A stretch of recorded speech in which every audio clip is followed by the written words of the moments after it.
Josh, since the combine, what have you done to prepare for pro day, and what do you intend to do tomorrow at pro day as far as testing? Not much, just drills with the coaches. It's like 8 or 9 D-line coaches coming, so I'm going to do drills with them. Josh, how important was that combine experience, and how do you feel that you did? I feel like I did good. That in the Senior Bowl especially, got to compete with a lot of the top guys, and I stood out definitely. Peter?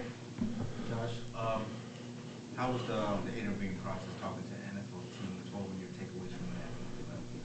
Yeah, it was pretty good, man. Like it's just talking, being myself, and you know they already know everything they ask, so it's just being real with them and just being myself, and they kind of love that. I kind of like click with people real well, you know. All right. What do you think? I mean, you turned a lot of heads in the Senior Bowl. A lot of people, NFL people talking, so well about you. Was it technique, or what do you think you showed them? Yeah, like my D-line coach, we had a coach from the Cleveland Browns D-line coach, we had the Jets, and we had Houston Texans, and they was just like, they watched my film. They started me. As soon as I walked in, I got there. I was the last plane to get in there, and everybody else sitting in there. And they was like, Farmer, come to the front, you starting. And it was like, we watched your tape, and we just want you to get off the ball, and we just want you to go. We don't want you to read nothing. And then I just was going. Nothing was holding me back. I was just going, and they love that. Peter? Josh, what are the teams going to view you in the interior defensive front? Are you going like a 3-tech, 0? Yeah, I was just talking to the Bills and Philly about that yesterday. They saying I can play both because I'm 310 pounds now. Like, of course, when I got here, I was 250, and I was straight 3-tech. But now I can play the nose and I can play the 3. So they say I'm like the most versatile. It's a lot of D tackles that's just a nose, and it's a lot just a 3. But people think I'm both. Like they don't know if I'm a 3 or a nose, and that's a great thing. You mentioned the teams that you've been talking to. Who have you talked to? If you had any Yeah. visits? I got like 9 top 30 visits. I talked to all the top teams. I talked to Cleveland. I talked to the Bills in Kansas City every day. Like every day, I talked to the Bills in Kansas City. I talked to Philly yesterday. I got a visit with them. Houston. I got to go to the Steelers first. I talked to mostly everybody, man, that need a D tackle. Jeff, why was now the time to go from this coming back under consideration? Yeah, well, it was just my time, man. 4 years, I think I've done enough. I just felt like it was my time. I think the program is going to be great this year. They're going to do great things, but it was just my time to go. Josh, obviously last year drafted like all the Florida State players went to different teams. What are the odds that chance that you get to reunite with some of them? Yeah, it's a good chance I'll reunite with a few of them because they all talk to me and they be telling me that their teams ask about me, what type of person I am and stuff like that. So I think it's a great chance. I talk to Fisk and Renardo every day and Tatum Bethune. I talk to them guys every day, Trey Benson. And, we real close. They brothers to me. And hopefully we get to play on the same team or even against each other.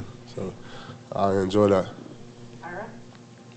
When Daryl changed his mind and decided to come back, I assume you guys were talking a lot through that. Like, what do you think that's going to do for him? I think that's going to do great things for him. When he made the decision, he asked me, I told him I wasn't going to make no decision from him. I wasn't going to tell him to stay or leave because I didn't want to be that guy. If something went wrong, I think it'll be great for Daryl.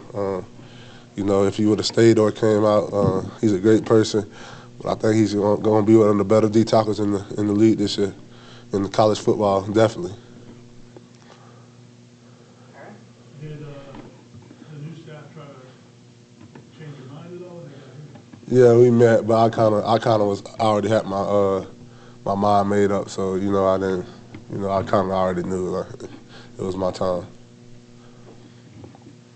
And lastly, how far have you come as a player, like in the last 2 years, and then just seeing what Brady and Yeah. versus those guys have done, like, how much, just did they help you kind of develop?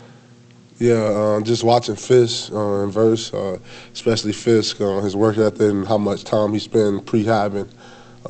Me and Fisk talk every day. He texts me before the Senior Bowl to come by. Everything, every big event, he texts me. Before my visits, he texts me. He just tell me to stay focused and I'm ready. And he was just here playing right next to me, and I'm definitely ready for it. And he just before the Senior Bowl, he texted me before to come by. He was like, these couple of days can change your life, and the Senior Bowl kind of changed my life because I went from being a mid grade to I can be 25 to 40 range now, and it's definitely changed my life. So I'm grateful for Fisk and Tatum, Bethune, and Renardo. Those guys text me every day consistently, trying to pour into me, and I'm grateful for them. Peter? Do you already have a plan of where you're gonna have your draft party? Are you gonna stay around here, or are you gonna go to other areas? Well, we still making that decision because I'm kind of like in the 25 to 40 range, so I'm trying to, if I get invited, I'm definitely gonna go. But if I don't, I'll have a party, yeah, with all my family, my brothers and sisters. So I love that. Life's handed you a lot of tough moments. What will it mean when you hear your name drafted for both you and your brothers and your entire family? Yeah, it means everything because, my eight siblings and I'm the baby, and, they was 23, 22, raising 4 younger siblings. It's like I'm getting drafted, but it's an accomplishment for all of us, and they don't ask for nothing. They just support me. They be at every game. I know y'all see them at every practice. It's big, man. I just remember growing up and uncles and aunties saying they couldn't raise us, and DCF coming to the house, once a week and shit like that, and it's gonna be big, man. Like I'm one of the first ones to do it from where I'm from, and it's an accomplishment for all of us. I think I say I ain't gonna cry, but I most definitely will. Anything else? All right. Thank you. Yes, sir.